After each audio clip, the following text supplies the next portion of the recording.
کہ ہمیں اپنی زندگی کو ان راہوں پہ ڈالتے ہوئے صبر اور استقامت، اب صبر اور استقامت کی دولت ہمیں کیسے نصیب ہوگی، یہ دولت کس طرح، یہ قوت راسخہ ہمارے اندر کیسے پیدا ہوگی، اور کس طرح ہمارے من کے اندر یہ چیزیں سمائے گی۔ اللہ تعالیٰ کی خشیت، اس پر توکل، اس پر بھروسہ، اور اللہ تعالیٰ جل شانہ کی طرف سے ہر کام کے ہونے کا یقین ہمارے اندر یہ استقامت اور یہ حوصلہ پیدا کرتی ہے یہ چیز۔ اس لیے مجھے اور آپ کو اپنی پوری زندگی میں اس عمل سے گزر کر کے اپنے آپ کو مضبوط ترین صورتحال میں لا کے کھڑا کرنا پڑے گا، اور یہی زندگی کا جمال ہے۔ تو اب پھر دیکھیے قرآن کیا کہہ رہا ہے، لا اقسم بہذا البلد وانت حل بہذا البلد ووالد وما ولد، 3 قسمیں کی۔ اس کے بعد ارشاد فرمایا لقد خلقنا الانسان فی کبد، ہم نے انسان کو مشکلوں میں، مصائب میں، آلام میں رہتا ہوا پیدا کیا۔ کہتے ہیں جب حضرت انسان کی تخلیق ہوئی تو اس کا خمیر جب گویا جا رہا تھا تو اس کے اوپر 39 دن تک آزمائشوں کی، دکھوں کی، تکلیفوں کی بارش ہوئی، اور 1 دن خوشیوں اور مسرتوں کا می برسا۔ تو انسان کی زندگی کے اندر حالات سے ٹکرانا اور دکھوں کو سہنا اور دکھوں سے مقابلہ کرنا، یہ سیکھنا پڑے گا، اور جب انسان اس کو عملی طور پہ سیکھ جائے گا تو پھر زندگی کا جمال اور زندگی کا حسن نصیب ہوگا۔ دوسری بات، ہمیں اپنی زندگی میں 7 چیزوں کو اپنا اصول بنا لینا چاہیے، اور یہ 7 چیزیں وہ ہیں جو ہماری زندگی کو ایک خوبصورت سانچے میں ڈھال کر کے ہمیں ایک پاکیزہ اور ستھرا انسان بنا دیتی۔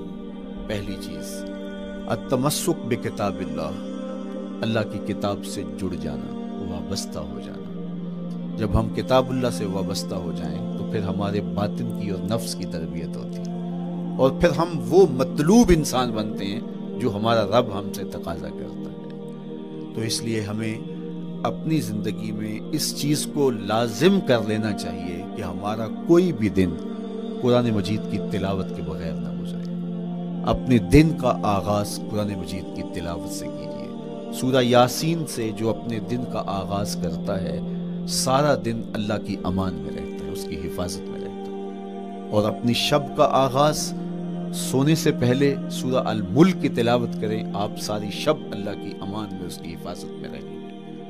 اور قرآن مجید کو سمجھ کر اس کے مفاہیم و مطالب کے ساتھ 1 رکوع کم از کم پوری زندگی، اپنی زندگی کے نصاب میں آپ کتنا وقت مختلف امور کے لیے سر انجام دیتے ہیں۔ یہ کتاب انسانی ہدایت کے لیے، انسانی تربیت کے لیے، اس سے کوئی اور بہتر اور مؤثر جو ہے وہ نصاب نہیں ہو سکتا ہے۔ انسان سازی کا بہترین ذریعہ ہے یہ کتاب، اور اس کتاب کے ذریعے سے جو ہے وہ انسان پستیوں سے اٹھ کے بلندیوں تک جا پہنچتا ہے۔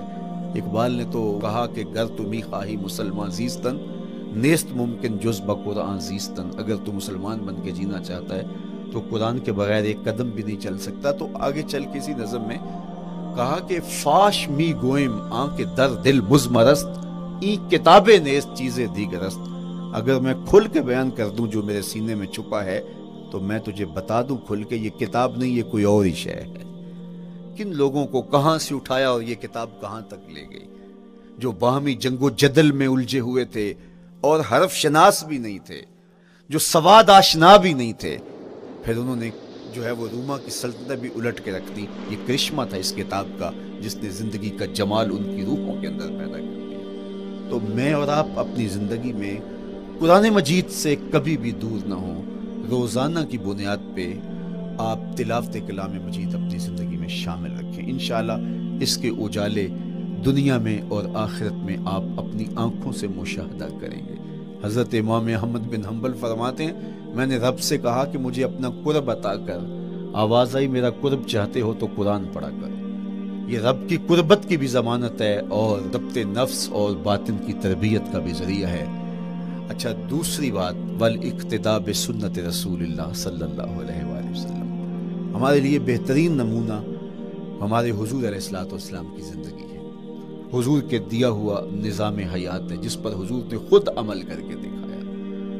میرا عشق رسول، میری محبت رسول اس بات کا تقاضا کرتی ہے کہ میں ان کے طریقہ حیات کے مطابق اپنی زندگی گزاروں۔ اسلام دعوے کی بات نہیں کرتا، دلیل ہم سے مانگتا ہے۔ آج میں کہتا ہوں میں عاشق رسول ہوں، اور اتنا بڑا عاشق رسول ہوں کہ میرے جیسا زمانے میں دوسرا کوئی نہیں۔ میرے جذبات ایسے دکھائی دیتے ہیں، آسمان کو چیر دوں گا اور زمین کو پھاڑ دوں گا، لیکن ہمسایوں کے ساتھ میرا سلوک بتاتا ہے کہ میں عاشق رسول نہیں ہوں۔ دوستوں کے ساتھ میرا رویہ بتاتا ہے کہ میں عاشق رسول نہیں ہوں۔ میں کسی سے وعدہ کرتا ہوں اور پھر اس پہ پورا نہیں اتر پاتا، تو صاحب پھر آپ عاشق رسول نہیں ہیں، آپ کچھ اور ہیں۔ عشق رسول تو یہ ہے کہ میرے محبوب علیہ السلام نے کسی سے عہد کیا ہے کہ تمہارے آنے تک میں یہاں کھڑا ہوں، اور وہ جا کے بھول جاتا ہے، اور میرے حضور 3 دن وہاں منتظر رہتے۔ وہ اچانک گزرا اور دیکھا تو حضور علیہ السلام کھڑے ہیں، تو خود پریشان ہوا، صرف اتنی بات اسے کہی، صاحب تو نے مجھے مشکل میں ڈال دیا، تو نے مجھے مشقت میں ڈال دیا۔ عہد کیا ہے تو پھر اس کی پاسداری نبھا کے دکھائی۔ اللہ اکبر! میں اگر حضور سے محبت کرنے والا ہوں تو میرا رویہ بتائے کہ میں عاشق رسول ہوں۔ میری زبان پہ جھوٹ نہیں بول سکتی۔ آپ سے پوچھا گیا کہ مومن بزدلی کر سکتا ہے؟ کہا نہیں، بہادر ہوتا ہے، لیکن ہو سکتا ہے کبھی اس سے بزدلی سرزد بھی ہو جائے۔ پھر پوچھا گیا کہ مومن بخیل ہو سکتا ہے؟ کہا نہیں، سخی ہوتا ہے، لیکن ہو سکتا ہے کبھی اس سے بخل بھی سرزد ہو جائے۔ پھر تیسرا سوال حضور سے کیا گیا، مومن جھوٹا ہو سکتا ہے؟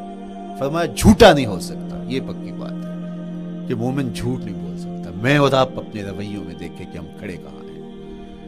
آج ہم ان جگہوں پہ بھی جھوٹ بولتے ہیں جہاں جھوٹ بولنا ہماری مجبوری بھی نہیں ہوتی، چونکہ یہ ہماری فطرت ثانیہ اور عادت بن چکا ہے، اور ہم اس کو برا ہی نہیں سمجھتے۔ جبکہ جھوٹ جب کوئی شخص بولتا ہے، حدیث پاک میں آتا ہے اس کے منہ سے بدبو نکلتی ہے، رحمت کے فرشتے 1 میل دور ہٹ جاتے ہیں اس سے۔ اور سویر سے شام تک جب ہمارے معمولات یہ ہوں تو پھر ہم کہاں کھڑے ہیں اور رحمت کے فرشتے کہاں کھڑے ہیں؟ تو حضور علیہ السلام کی سنت کا اتباع حضور کی محبت کی دلیل ہوگی۔ امام قرطبی نے لکھا ہے، اللہ کی محبت کا کوئی دعویٰ کرے تو کیا دلیل ہوگی کہ یہ واقعی محب الہی ہے؟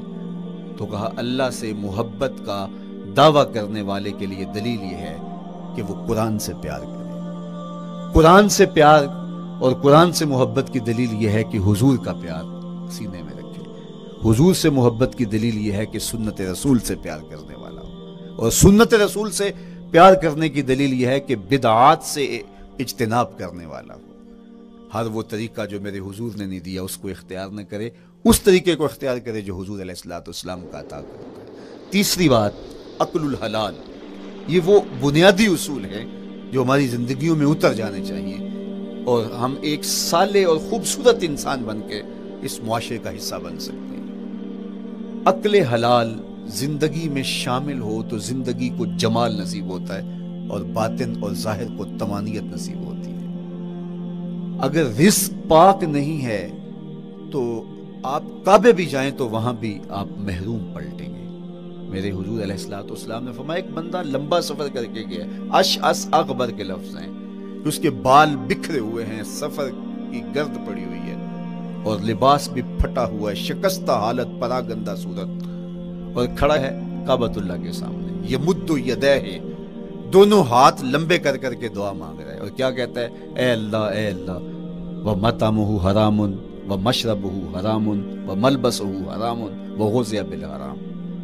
فرمایا اس کا کھانا حرام کا ہے، اس کا پینا حرام کا ہے، اس نے جو لباس پہنا ہے وہ حرام کا ہے۔ میرے حضور فرماتے ہیں، بتاؤ اس کی دعا کیسے قبول ہوگی؟ اب لمبا سفر کاٹ کے حرم کعبہ میں پہنچے، غلاف کو پکڑ پکڑ کے دعائیں کر رہا ہے، لمبے لمبے ہاتھ کر کے دعائیں مانگ رہا ہے، ملتزم سے لپٹا ہوا ہے، حتیم میں سجدہ ریز ہو کے رو رو کے دعائیں مانگ رہا ہے، لیکن دعا قبول نہیں ہوتی۔ کیوں؟ اس لیے کہ اس کے پیٹ میں لقمہ حرام کا ہے، اس کے بدن پہ لباس حرام کا ہے۔ تو اسلام نے جتنا زور حلال کمانے، حلال کھانے اور حلال اختیار کرنے پر دیا ہے، تو ایک مومن اگر اسلام کے مبادیات سے بھی آگاہ ہو تو اس کی تو زندگی کے اندر جو ہے وہ حرام گھس ہی نہیں سکتا ہے، بلکہ وہ مشکوک سے بھی اجتناب کرے۔ چوتھی چیز، کف الاذی۔ اپنے آپ کو ایسا بناؤ کہ تمہارے وجود سے کسی کو ضرر اور تکلیف نہ پہنچے۔ ہمارا اسلام تو ہمیں یہ بتاتا ہے کہ تم پیاز یا لہسن کھا کے مسجد میں نہ جاؤ، کہ تمہارے منہ سے جو سمیل آتی ہے اس سے کسی کو تکلیف نہ پہنچے۔ تو یہ اسلام کی دی ہوئی تعلیمات ہیں کہ مسجد میں بھی جانا ہے تو اپنے آپ کو دیکھو کہ تمہاری حالت کیا ہے، تمہاری وجہ سے کسی کو تکلیف نہ پہنچے، تمہارے رویے اتنے خوبصورت ہوں، تمہارے ہمسائے بتائیں کہ یہ واقعی مسلمان ہے۔ مسلمان کی تعریف کی گئی، المسلم من سلم المسلمون من لسانہ و یدہ۔ مسلمان کون ہے؟ جس کے ہاتھ سے، جس کی زبان سے دوسرا مسلمان بھائی محفوظ ہے، تو وہ مسلمان ہے۔ اللہ اکبر۔ ہم یہ جو کہتے ہیں نا السلام علیکم، اس کو کہتے ہیں تحیت المسلم، مسلمان کا تحیت۔ تو اس میں اس کے معنی پہ غور کریں تو ہم اس کو ضمانت دے رہے ہوتے ہیں، السلام علیکم، تیرے اوپر سلامتی ہو۔ تو ہم اپنی جانب سے اسے ضمانت دیتے ہیں، میرے بھائی میری طرف سے تیری عزت، تیری جان، تیری آبرو سلامت ہے۔ اب میری